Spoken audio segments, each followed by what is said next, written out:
Alors, dans le dossier que vous avez été chercher sur le serveur,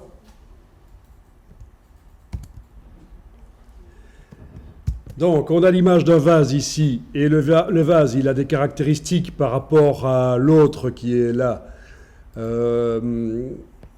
C'est que tous les deux ont des ombres sur eux, mais il y en a un des deux qui a un reflet. Donc celui avec le reflet, je vais le garder pour plus tard. Je vous ferai la démo et ceux qui veulent pourront essayer. Nous, on va s'occuper uniquement des ombres. Et on va donc commencer par celui-ci. Enfin, vase ou amphore, je ne sais pas. En anglais, c'est vase, mais je ne sais pas si on peut vraiment appeler ça un vase en français. Alors, il est en deux versions. Il est en deux versions. Une version où il y a de la transparence, parce que c'est un format, c'est le PNG, et le PNG peut avoir de la transparence si la personne qui a enregistré l'image a fait de la transparence dans l'image.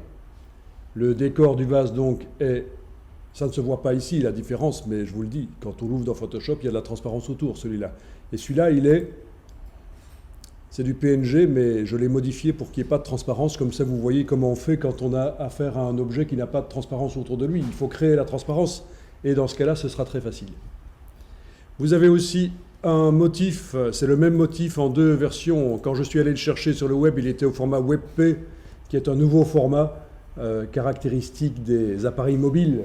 Et les anciennes versions d'Adobe ne sont pas capables de lire du WebP. C'est pour ça qu'au cas où, je vous ai mis la version JPEG. Alors, ces images sont du domaine public. Voilà, donc je suis allé en fait sur Bing et j'ai cherché des vases, des images. Donc je suis sur le moteur de recherche Bing. Ça, vous ne devez pas le faire, je vous montre juste comment j'ai trouvé les images. Au niveau des filtres, je suis allé enclencher le filtre domaine public et donc j'ai trouvé les différents vases et le motif. Alors le motif, c'est particulier. Pour arriver à trouver le motif, et c'est ça qui est intéressant, c'est pour ça que je suis dans Bing pour vous le montrer, c'est que j'ai tapé le mot motif en anglais.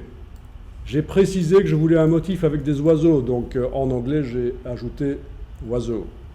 Et j'ai précisé que je voulais un motif qui, quand on le met côte à côte, quand on le répète, on ne voit pas les raccords.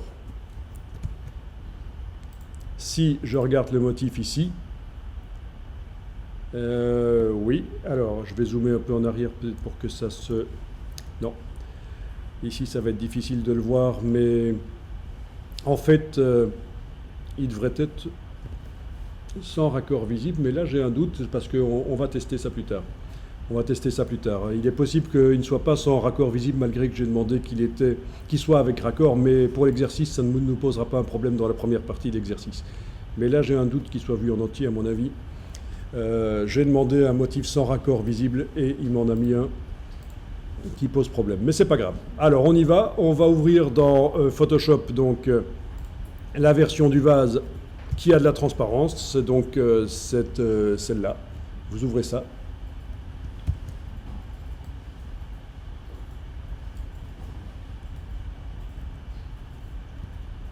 Donc comme on le voit, il y a de la transparence autour du vase.